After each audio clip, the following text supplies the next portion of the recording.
January 17, 1942. Cambridge, Massachusetts. Snow fell softly on the red brick buildings of Harvard University, muffling the sounds of a world at war. Inside the Converse Memorial Laboratory, a place where young men once pondered the abstract beauty of organic chemistry, the air now carried a different weight. Professor Louis Fieser stood before a makeshift steel drum in the courtyard, his breath forming clouds in the winter air. In his gloved hands, he held a glass jar containing a substance the color of honey thick, viscous, clinging to the sides like some prehistoric amber. But this was no natural resin. This was a mixture of gasoline and the rendered fat of coconuts, a combination so improbable it seemed pulled from the pages of alchemical fiction. Yet when Fieser tipped the jar and let its contents spill across the surface of water in that drum, then dropped a lit match, the result was unmistakable. The liquid erupted into flame that did not dance or flicker, it adhered. It stuck to the water's surface, burning with a hungry, relentless intensity that refused to be extinguished by the very element meant to defeat it. Around him, a small group of military observers and fellow chemists watched in silence. They had just witnessed the birth of what would become napalm, though they did not yet call it by that name. What they had created was not merely a weapon. It was an answer to a question America had not known. How to ask until the bombs fell on Pearl Harbor. 41 days earlier, the Japanese had taught the world a brutal lesson on December 7th, 1941, in a single morning. They had demonstrated that distance was no longer protection, that oceans were not moats, that the age of hemispheric isolation had died in the flames of Battleship Row. America had awakened to find itself in a war it was catastrophically unprepared to fight. The industrial might was there, dormant, waiting. The willingness was there, transformed overnight from isolationist caution to righteous fury. But the tools, the specific, terrible tools, needed to fight a modern war across two oceans, those did not yet exist. The United States military had no weapon capable of clearing fortified jungle positions. It had no means of stopping massed infantry charges except massed bullets, which often failed when facing enemies willing to die. The flamethrowers of 1941 were crude devices, effective only at close range, requiring operators to approach within feet of enemy positions, death sentence against determined defenders.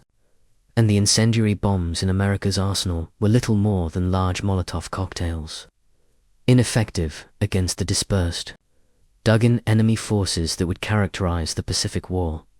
Someone needed to invent fire that could be delivered from distance, that would not splash away harmlessly, that would burn long enough and hot enough to make the choice between surrender and immolation stark and immediate. The German soldiers, who would later face this new fire, expected something they understood. They had seen war. Many were veterans of the Russian front, where cold and hunger were enemies as formidable as Soviet steel. They had learned to respect American artillery, the sheer tonnage of explosive power the United States could bring to bear. They had adapted, grudgingly, to American air superiority, learning to move by night and hide by day. But fire was ancient. Fire was controllable. Fire was something you put out with water, with dirt, with the basic elements of survival every soldier learned in training. When the first reports came back from units in Italy in 1943, of bombs that scattered a rain of burning gel that stuck to skin and stone alike, the Wehrmacht intelligence officers filed them alongside the usual exaggerations of frontline combat. Surely it was simply improved thermite, or a particularly effective petroleum mixture. Surely it could be countered with existing doctrine. They did not yet understand that this was fire reimagined. Fire given properties it should not possess. Fire that had been chemically seduced into betraying its own nature. The Japanese soldiers on the Pacific Islands expected death, certainly. They had been taught that surrender was the ultimate dishonor, that to die for the emperor was the highest form of existence. but they expected death by bullet or shell, quick or slow depending on fortune. Their concrete pillboxes and coral caves were designed to withstand naval bombardment. Their spider hole networks were engineered to survive even direct artillery hits. When they saw the American flamethrower teams advancing, they knew what to expect: a gout of burning liquid, terrifying but sure. And the flamethrower operator was a priority target, easy to spot with the telltale tanks on his back. Kill the operator and the fire dies. This was known. This was survivable, at least for the position, if not the individual. But when the first napalm strikes came, tumbling from the sky in teardrop-shaped bombs or spraying from upgraded flamethrowers with triple the range of the old models, the calculus changed. The fire did not stop. It flowed like living liquid, seeking every crack, every opening, every source of oxygen. It burned on water. It burned on mud. It burned on human flesh with a consistency that made extinguishing it not just difficult but often impossible. The choice they had trained for, death with honor versus shame, was replaced by a new choice: suffocation in the depths of their bunkers, or burning in the light of day. To understand how Harvard came to brew fire in its laboratories, one must understand the peculiar desperation of early 1942. The United States had been in the war for barely a month, but already the dimensions of the challenge were becoming clear. The Japanese were advancing across the Pacific with a speed that seemed to make geography irrelevant. Wake Island had fallen. Guam had fallen. Hong Kong, Singapore, the Dutch East Indies each week brought news of another fortress, another army, another symbol of Western power humbled. In Europe, the Germans had pushed to the gates of Moscow and were preparing for what they believed would be the final offensive that would crack the Soviet Union. Britain endured. But endurance was not victory. The question facing American military planners was not merely how to build more ships, more tanks, more planes, though that was part of it. The question was how to fight enemies, who had spent years refining their doctrines while America slept in peacetime comfort.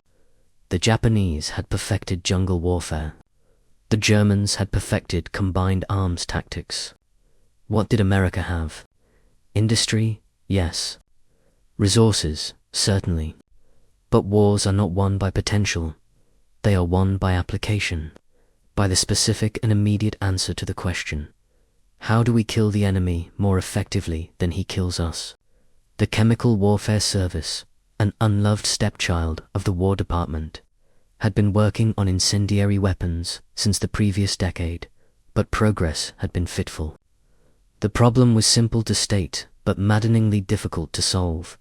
Gasoline burns efficiently, but it splashes and evaporates quickly. Thickening agents existed: soap, rubber, latex, but they degraded the fuel's flammability. Or they required ingredients that America did not produce in sufficient quantity. Or they behaved unpredictably in combat conditions. What was needed was a substance that would make gasoline stick without making it inert, that could be manufactured quickly and cheaply, that would remain stable in tropical heat and Arctic cold. The military turned to academia, as it often did when practical men reached the limits of practical thinking.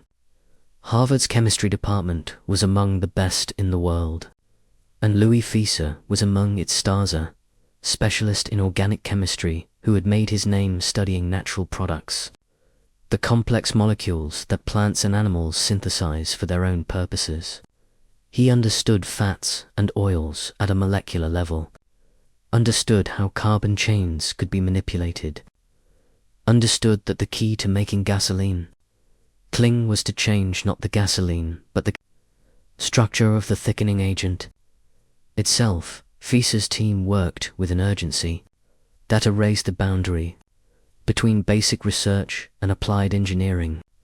They tested hundreds of formulations, mixing gasoline with every organic compound they could synthesize or extract. Rubber worked, but rubber was needed for tires, for gaskets, for 1,000 other critical applications. There was none to spare for burning. Natural latex was similar effective, but strategically unavailable.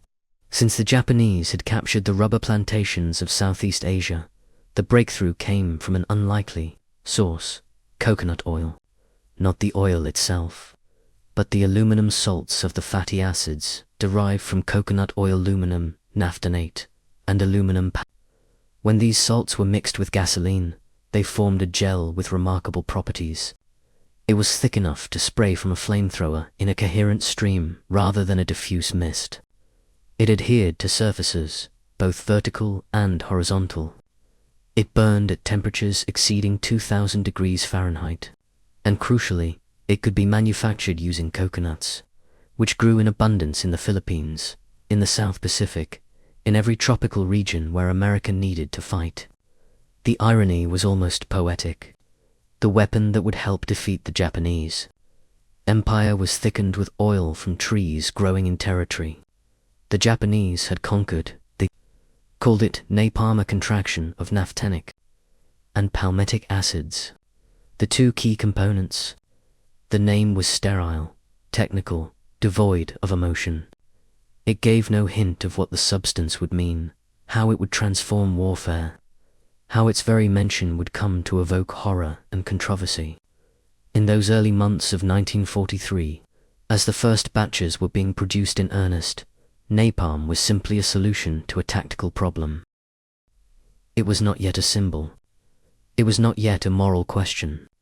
It was fire that stuck, nothing more, nothing less. The first combat use came in Sicily in July 1943, when American aircraft dropped napalm-filled bombs on German fuel depots. The results were devastating. The flames spread faster than men could run, consuming fuel stocks that would have taken days to destroy with conventional explosives. German after-action reports, captured later, spoke of extraordinary thermal weapons and jellied petroleum bombs of unprecedented effect. But these were clinical descriptions from officers trying to make sense of something that defied their training. The soldiers who survived napalm strikes needed no technical language to describe what they had experienced. Fire that could not be outrun. Fire that could not be smothered. Fire that turned bunkers into ovens and tanks into crematoriums. In the Pacific, napalm found its true calling. The Japanese defense strategy relied on fortification concrete pillboxes with interlocking fields of fire, coral caves that could house dozens of men, tunnel complexes that turned entire islands into subterranean fortresses. Against these positions, conventional weapons were inefficient. Artillery could collapse entrances, but it could not reach deep into the tunnels. Grenades and satchel charges required soldiers to advance into point-blank enemy fire. Flamethrowers worked, but the operators were vulnerable, and the old model flamethrowers had limited range and fuel capacity. Napalm changed the equation. Mounted in upgraded flamethrowers, it could project flames 60 feet or more, far enough that the operator had a chance of surviving the approach. Dropped from aircraft in bombs that fragmented on impact, it could blanket an area with burning gel, flowing into every depression, every foxhole, every opening in the ground. The effect was not merely physical, but psychological.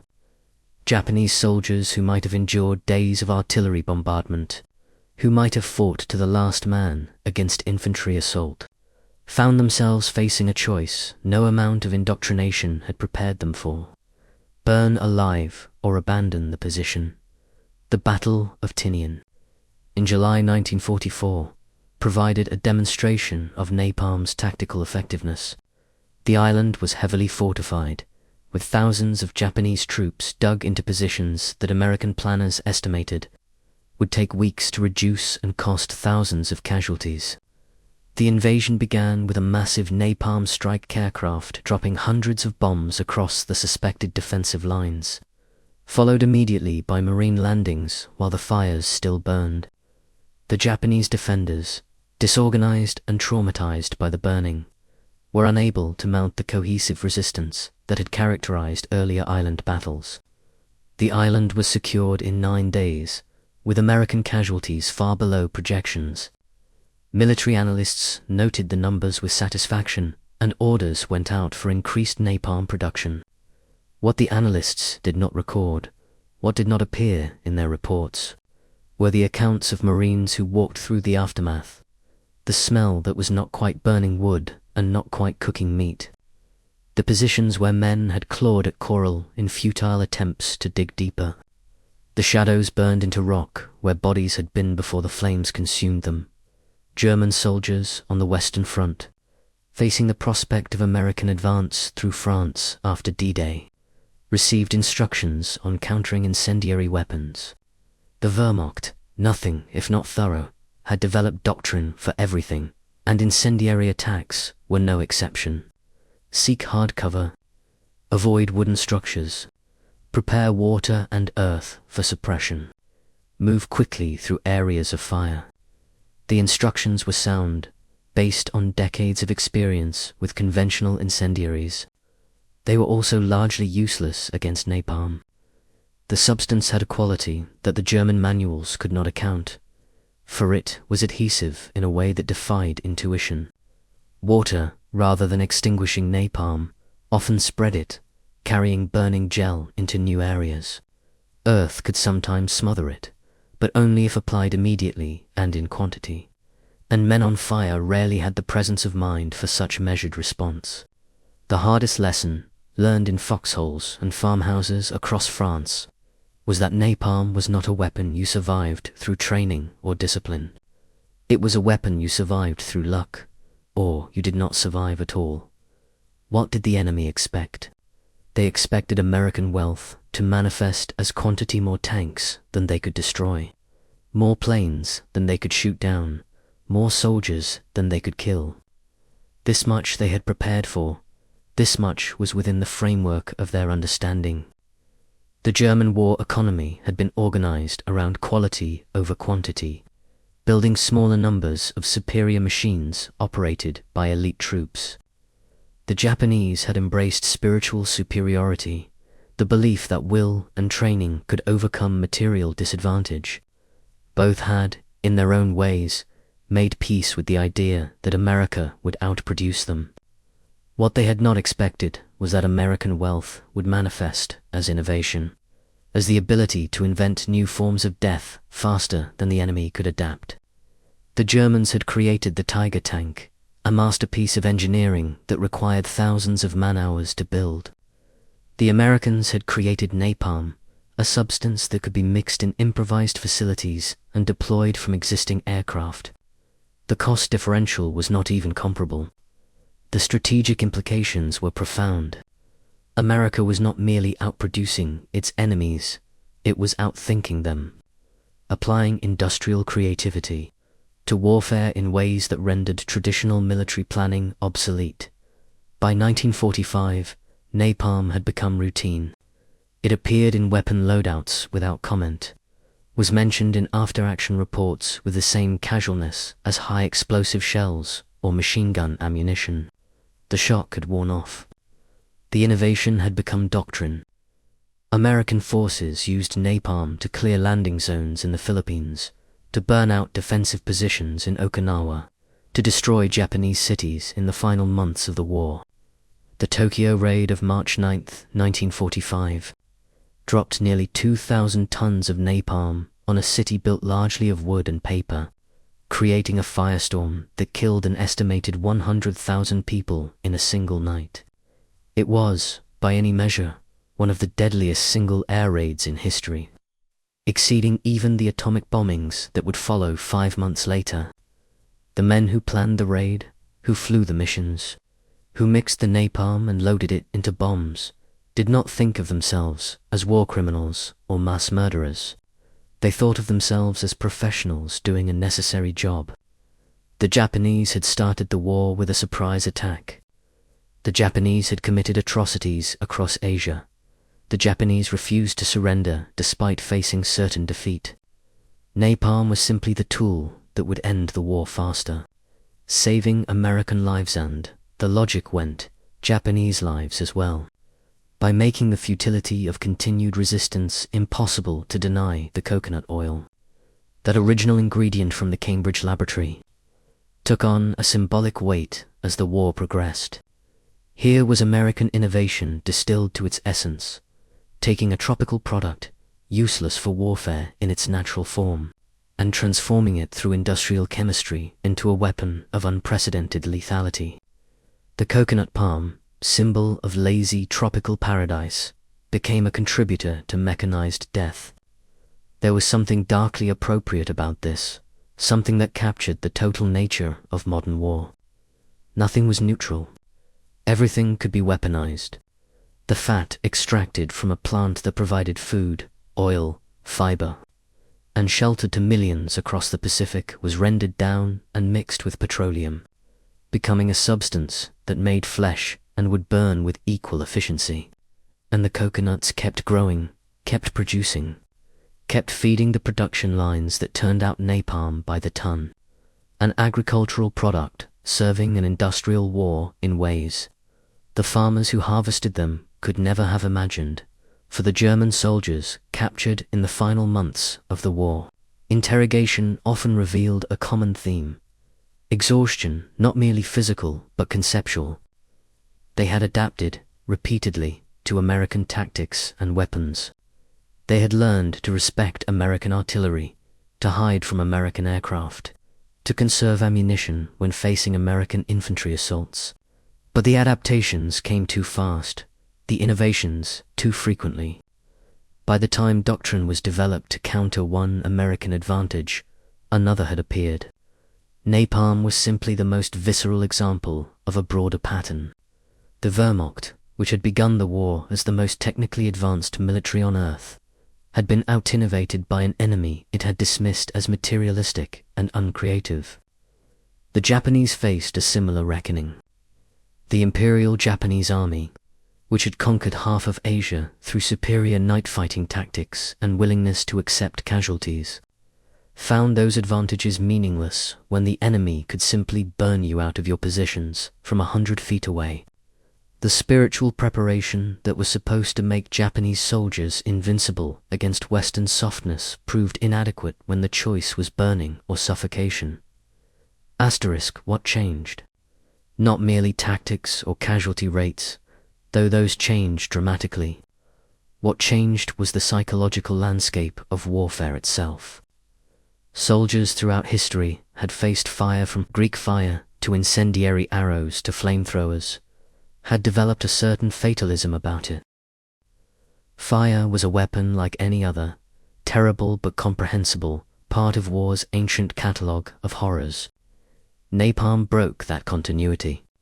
It was fire with properties fire should not have, fire that violated the rules, fire that seemed almost malevolent in its thoroughness. Survivors spoke of it in terms usually reserved for poison gas or atomic weapons as something unnatural, something that crossed a line difficult to articulate but impossible to ignore. German POs, when asked about their most feared American weapons, often ranked napalm above strategic bombing, above artillery, above even the prospect of Soviet captivity. It was not the deadliest weapon in statistical terms, but it was, perhaps, the most feared because it offered no dignity in death, no possibility of stoic endurance. You ran or you burned. Those were the options. The transformation of American warfare, from the hesitant mobilization of 1941 to the overwhelming supremacy of 1945, was visible in many forms. New fighters and bombers, landing craft and liberty ships, radar and proximity, fuses the technological harvest of industrial democracy at war. But napalm occupied a unique position in this arsenal because it was simultaneously utterly modern and disturbingly primal. The firebombing of cities, the burning of forests to deny cover, the deliberate use of flame as a tool of psychological warfare, these were ancient tactics given modern scale and efficiency. An Assyrian warrior would have understood the logic of burning an enemy stronghold, but he would have marveled, perhaps with horror, at the ability to deliver that fire from machines in the sky, to ensure that once lit, the flames could not be stopped by any ordinary means. This was the industrial age applied to humanity's oldest weapon, and the result was something that felt both cutting-edge and atavistic. Professor Fieser, in later years, had mixed feelings about his creation. He had solved an interesting chemical problem and contributed to his nation's victory. He had also created a weapon that would remain in use long after the war ended, that would burn villages in Korea, that would ignite jungles in Vietnam, that would become synonymous with a particular kind of warfare, destructive, indifferent to the distinction between combatant and civilian. In 1943, these implications were distant and theoretical. In the winter laboratory, with snow muffling the sounds of the world, the problem was simply how to make gasoline sticky. The uses to which that sticky gasoline would be put, the places it would burn, the people it would kill, these were questions for soldiers and politicians and historians. The chemist's job was to solve the problem, and he had solved it brilliantly. The aluminum salts of coconut oil fatty acids, mixed with gasoline in the correct proportions, produced a gel that burned longer and hotter than any previous incendiary. That was a fact, measurable and reproducible. What that fact meant, beyond the laboratory and the proving ground, was not a question chemistry could answer. In the ruins of Berlin, in the caves of Okinawa, in the ashes of Tokyo, the meaning of napalm was written in a language beyond words. It was written in the warped steel of bunkers that had survived conventional bombardment but succumbed to sustained burning. It was written in the absence of remains, the completeness with which intense fire could erase human bodies, leaving only shadows and stains. It was written in the testimonies of survivors, hesitant and fragmentary, trying to describe experiences that resisted description. The American soldier who used napalm typically did not see its effects directly. The pilot dropped his bomb and flew on. The flamethrower operator sprayed the bunker entrance and withdrew. The artilleryman fired his shells into coordinates on a map. Modern war had created distance between killer and killed, a psychological buffer that made the work bearable. But the distance was not complete. The smell carried. The smoke rose. The screams, sometimes, reached American lines. And the soldiers understood, without needing to be told, that they were using something that occupied a space between conventional weapons and the unthinkable. Not quite a war crime, but not quite innocent either. The coconut, in the end, was more than a source of oil for a chemical reaction. It became a symbol of the transformation America underwent during the war. From a nation that improvised solutions from available materials to a nation that reimagined what materials could do. The coconut palm grew in places America had never controlled, produced a fruit America had barely used, contained oils America had not thought to weaponize. But when necessity demanded, American ingenuity found a way to turn that innocent tropical product into an instrument of total war. This was the lesson that Germany and Japan learnt too late. America's strength was not merely in its factories or its resources, but in its ability to see potential where others saw limitation, to innovate where others would accept constraint. The Pacific Islands produced coconuts. Therefore, the Pacific Islands produced napalm. The logic was inexorable, industrial, unstoppable. When the war ended, the production of napalm did not.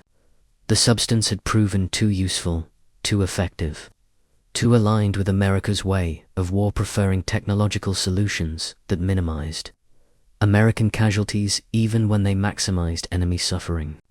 The flamethrowers and bombs of 1945 became the napalm strikes of Korea, the napalm drops of Vietnam, the precision incendiary weapons of the Gulf War and beyond. The formula evolved, the delivery systems improved, but the core concept remained: fire that sticks, fire that cannot be easily extinguished, fire that transforms tactical problems into chemical solutions. The coconut oil was eventually replaced with other thickening agents. Naphthalene was supplemented and later supplanted by polystyrene and benzene, but the name remained. Napalm had entered the language. become shorthand for a particular kind of warfare, a particular relationship between American power and those who opposed it. The German soldiers who surrendered in 1945 carried with them memories that would shape their understanding of America for the rest of their lives. They had been defeated, certainly, but by what? Not by better soldiers. The Wehrmacht had fought American infantry to a draw in many engagements, and individual German units had often outperformed their American counterparts tactically. They had been defeated by abundance, by the sheer material weight America could bring to bear. But more than that, they had been defeated by creativity, by the willingness to invent new horrors when existing ones proved insufficient. The Tiger tank, the V-2 rocket, the jet fighter, these were German innovations, proof of Teutonic technical superiority. But what good was superiority when the enemy simply changed the rules? Brought gasoline mixed with coconut oil to a fight where you expected high explosives. This was not the war they had trained for, not the war their doctrine anticipated. This was American war, pragmatic and horrifying, willing to use whatever worked without much concern for elegance or tradition. The Japanese soldiers who survived the war carried their own reckoning. The Empire had taught them that death was preferable to surrender, that the warrior spirit could overcome material disadvantage. Iwo Jima, Okinawa, the countless smaller islands and atolls, these had been testing grounds for that philosophy.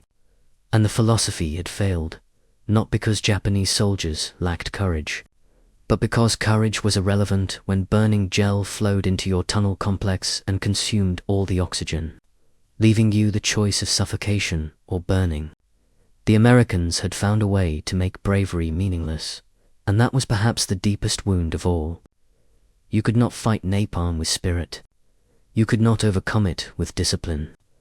You could only die from it, quickly or slowly. And all the cherry blossoms and rising suns and devotion to the conqueror could not change that basic physical reality. In Harvard's Converse Memorial Laboratory, in that cold January of 1942, when Louis Fieser watched the first successful napalm test burn atop water in a steel drum, he could not have known what he had begun. He saw a chemical problem solved, a military requirement met. He saw a flame that adhered, that burned with the intensity and duration the specifications demanded. What he had actually created was a new category of war, a weapon that would come to represent America's approach to conflict, technological overwhelming, indifferent to suffering when achieving objective. The coconut oil was just chemistry, aluminum salts, and carbon chains and molecular bonds. But, combined with gasoline and deployed in total war, it became something more, the distillation of industrial might into liquid fire, the transformation of tropical innocence into mechanized death. The snow continued to fall on Cambridge that January day, as it had fallen for centuries, indifferent to human concerns. Inside the laboratory, scientists congratulated each other, took notes, began planning production scale.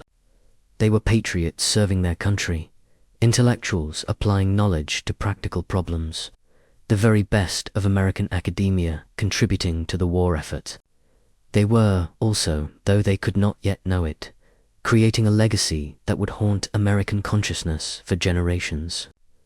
Napalm would become a word spoken with revulsion by protesters, a symbol of American brutality invoked by critics, evidence of moral decline cited by historians. But in 1942, it was simply fire that stuck, a solution to a problem, a weapon that worked. The moral complications would come later, as they always do, when the urgency of survival gives way to the luxury of reflection.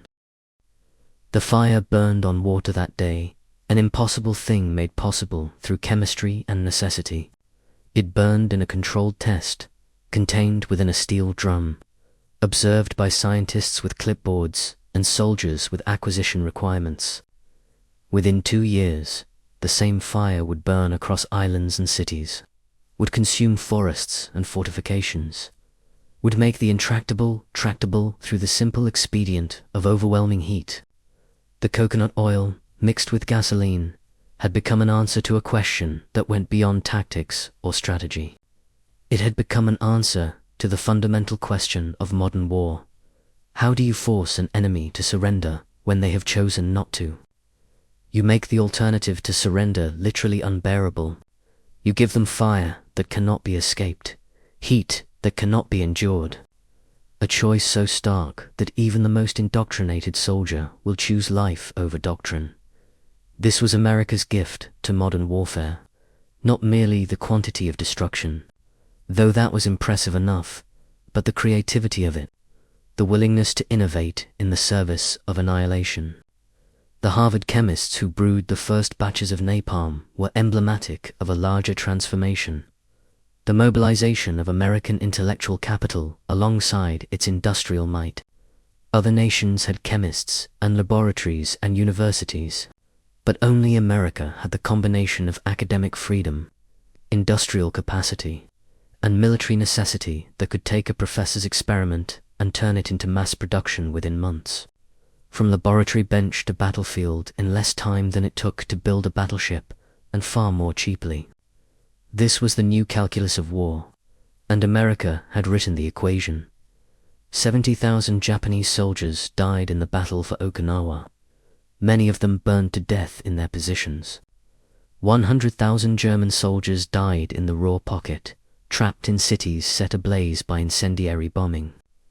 The numbers are abstract, statistical, the kind of figures that appear in history books without weight or texture. But each number represented a person who faced fire in its most terrible form, who made whatever choices they could in the seconds available, who learned in their final moments that modern war had moved beyond the compass of human endurance. The coconut oil, harvested from tropical palms by laborers who never knew its ultimate purpose, had traveled across oceans and through industrial processes to arrive at these moments, the instant when fire meets flesh, when chemistry becomes agony, when the equation balances in the only way it can. And in the end, what truth did napalm reveal? That freedom and democracy, those ideals America claimed to fight for, could be defended through weapons as terrible as any totalitarian state might devise. That the moral high ground did not preclude burning enemies alive in their thousands.